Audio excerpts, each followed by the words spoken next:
The future of the Star Wars franchise seems to be quite expansive, not just with their books, novels, comics, and video games, but also their handful of live-action TV series and animated TV series that come on Disney+, as well as their new Star Wars trilogy of films that's all set and ready to release in the near future by Disney and Lucasfilm. This is Mike Zero. Make sure to subscribe if you are new to the channel for future Star Wars content. Now, the thing about Disney and Lucasfilm is that they are currently really hard at work on developing this new Star Wars universe that's really going to be a mixture of, like I say, books, novels, comics, movies, TV shows, all together into one, in order to really take advantage of this opportunity to really make it as successful as it can be. And that's exactly what Bob Chapek wants to do, as well as Bob Iger. They have a plan in place in order to make the series, or this franchise, if you will, of Star Wars, to become more successful than the MCU.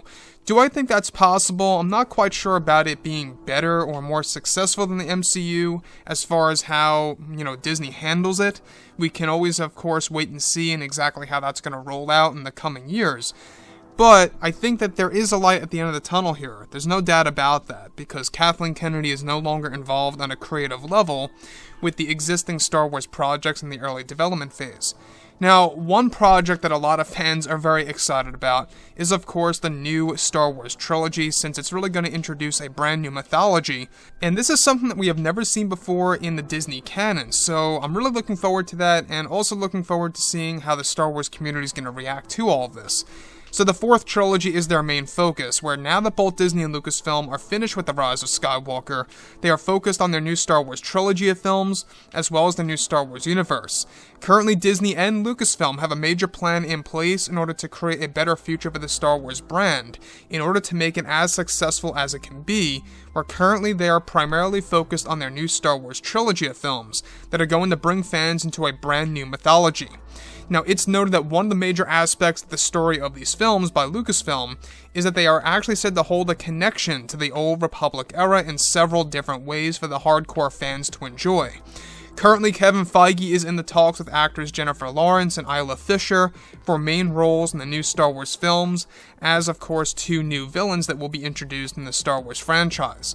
Lucasfilm is said to bring in the Yuzong Vong as well as a side enemy for the new Star Wars trilogy, where the Vong are said to be taken from Star Wars Legends that will be reworked into the new trilogy in unique ways that will make sense to Star Wars fans.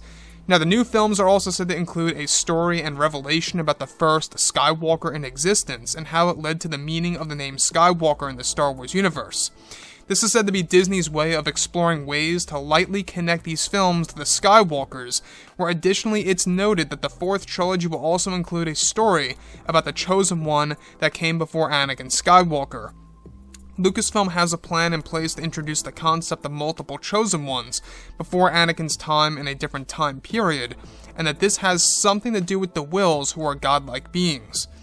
So, there is something here that I think a lot of fans are going to view as a big risk by Disney and Lucasfilm. There's no doubt about this, is by introducing multiple Chosen Ones in the Star Wars universe.